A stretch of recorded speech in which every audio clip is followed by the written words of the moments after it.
This week on Payne-ted Plastic. Hey everybody, welcome back to Payne-ted Plastic. Brandon here. Welcome to an all-new build series.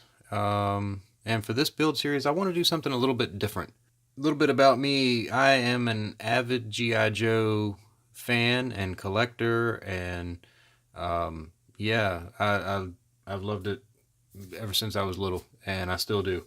So I kind of wanted to do a G.I. Joe repaint. Right, this is the Desert Fox 6-wheel drive vehicle. Came out in 1988. Before you guys get your torches and pitchforks, all right. This was a broken vehicle. The front.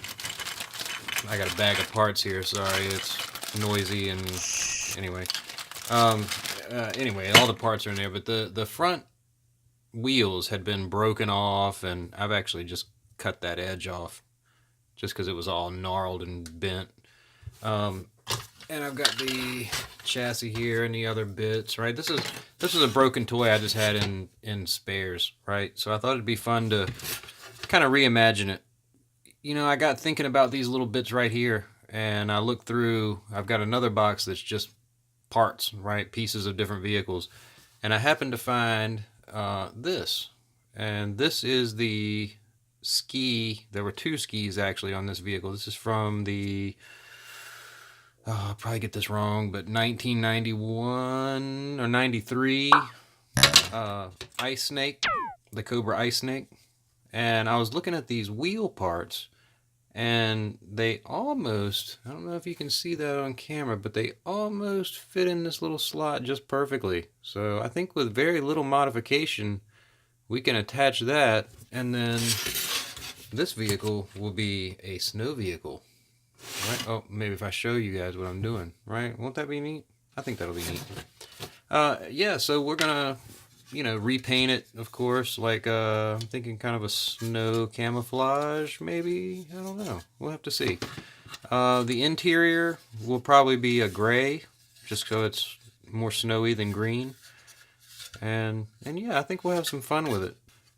So the first thing we're going to do is just give this thing a really good bath, right? Nice warm water.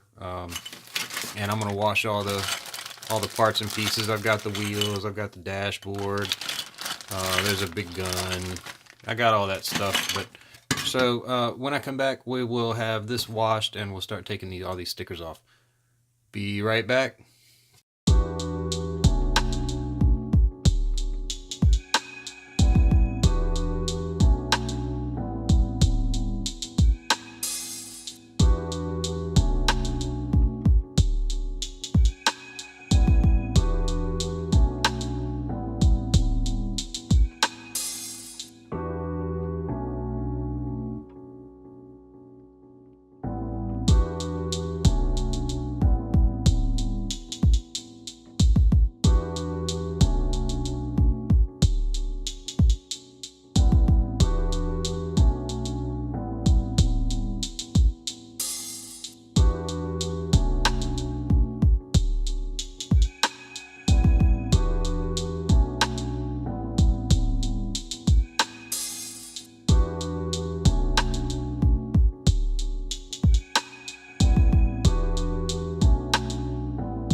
Alright, so we got all the dirt and grime and 40 years of fun off these things. Time to do something with these stickers. I've just got regular old, buy it at the supermarket, whatever, lighter fluid. Got a couple of Q-tips, help scrub the resin off. And the other thing I have are my reverse grip tweezers, just to help kind of peel them off if I need them. May not need them. They might just come right off. But anyway, so let's see. We'll start with this one right here. Nah, they're good on there. So we'll get our lighter fluid. Hang on, let me get this stuff out of the way.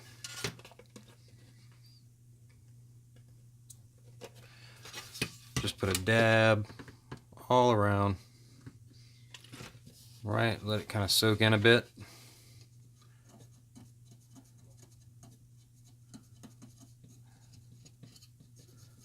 as you can see, it starts taking away all that sticky residue, right? And eventually the sticker will loosen up and come right off. There we go. See? Just like that. One sticker's off. Now we still got a bunch of gunk. Again, just a little bit of lighter fluid. You can get your Q-tip back on it. And all of that residue will just come right off.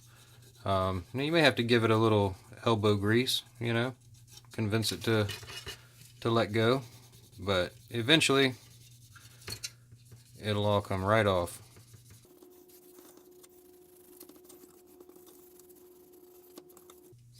Just like that, right?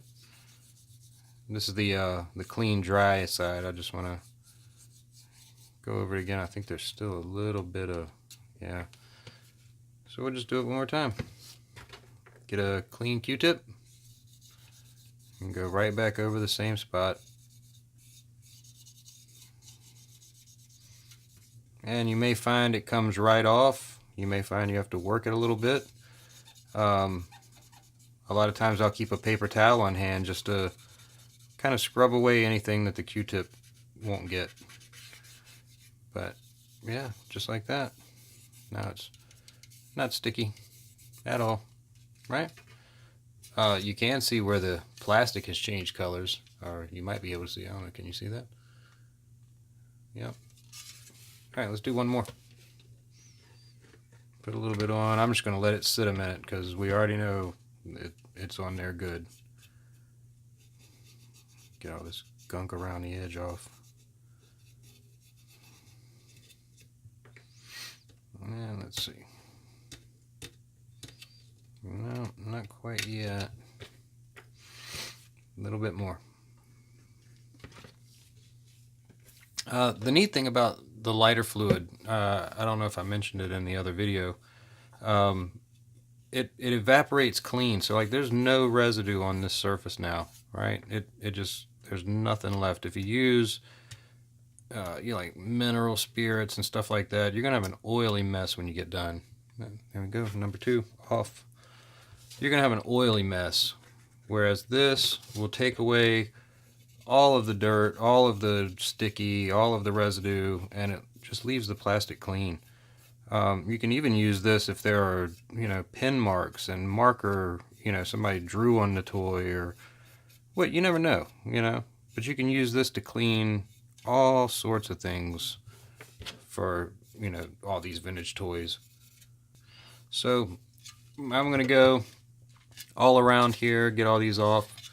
There's only a few here and there on the base part. I don't know if somebody didn't put them all on or if they've already come off or whatever, but so I'm going to go around and do that. Next up will be, I guess, getting all this stuff primed. It's cleaned, it's ready to go. We'll move over to the paint booth and shoot some primer on these. All right, so stay tuned. Be right back.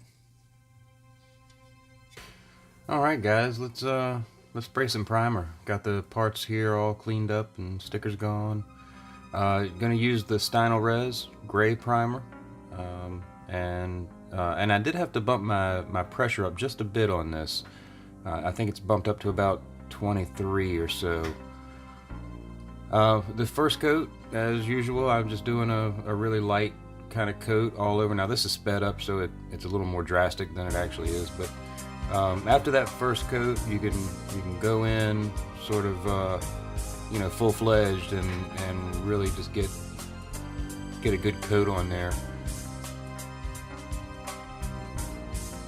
You might notice that I'm kind of focusing on visible surfaces. This body panel piece thing is going to sandwich with the base, so anything that's, you know, kind of on the inside, you're never going to see it. So I don't really spray those pieces that are never going to be seen. You can if you want to, obviously, but I don't.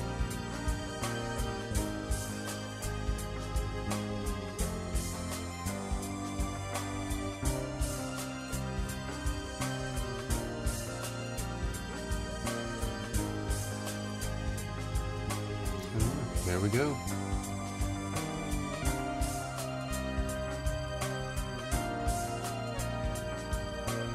All right, now we'll move on to the base, or the chassis. I guess it's not really the base, but again, just a really light first coat. You know, get some primer on, let it kind of tack off, and then go right back in. You know, all the little nooks and crannies in there, you gotta kind of take your time with those. You don't want, you know, blobs of paint and all that stuff. So, all right, let's head back over to the bench. All right, so we got everything nice and primed and ready for some color. Just have a couple of the little bits and bobs here. Everything else is over there. So I think I'm going to leave this episode here. We've got the primer done. The next episode we will start the base colors. And I'm still deciding what I'm going to do with that. So I'll figure all that out, and you know, we'll get started in the next episode. So thanks for hanging out and helping me with the build, and we'll see you on the next episode. Help me! Hold it! Don't go on the ice! You'll only add more weight! Snow job! Find something that'll reach. This branch ought to work. Remember, frozen ponds and rivers may not be totally frozen. We could be skating on thin ice. Now we know. And knowing is half the battle. G.I. Joe!